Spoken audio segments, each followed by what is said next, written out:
খাওয়া হয়ে গেল নাকি? না না, এই তো বসলাম, খাওয়া হয় আগে আগে। তা কি কি মেনু কি আছে আজকে তাহলে? মেনু আছে এই যে ডাল, আচ্ছা, ডাল ডাল। আছে, বেগুন ভাজা, বেগুন ভাজা, স্যালাড, স্যালাড, এই যে লঙ্কা লেবু পেঁয়াজ সবই আছে। আর এটা আছে কাতলা মাছের ঝাল।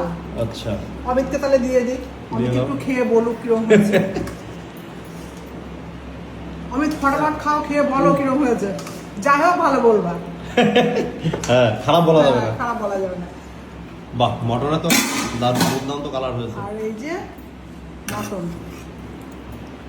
এখন দিয়ে নেওয়া হ্যাঁ, ভালো আছে, মটনের কালারটা ভালো আছে? দারুণ হয়েছে। হ্যাঁ, কালার দারুণ হতেই হবে, কারণ মটনের কিন্তু অনেক দাম।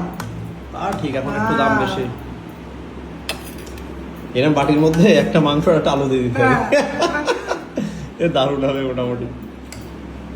আর এইটা কি, এটা দেখা যাচ্ছে না? কোনটা এটা? এই যে বাটিতে? এটা মাছ ভেঙে চুরে গিয়েছিল, ও, তাই আচ্ছা। ভেঙে চুরে রান্না করেছি। ও। সেটা বলছি না জামাইয়ের সামনে, বললে পরে শেষ পর্যন্ত একটা পেস্টি যাবে যে বুড়ো হয়ে গেল, রাঁধতে পারে না। ঠিক আছে, তাহলে খেয়ে নাও। হ্যাঁ হ্যাঁ, খেয়ে নি, তুমিও খেয়ে নাও, বেলা হুম, হয়েছে।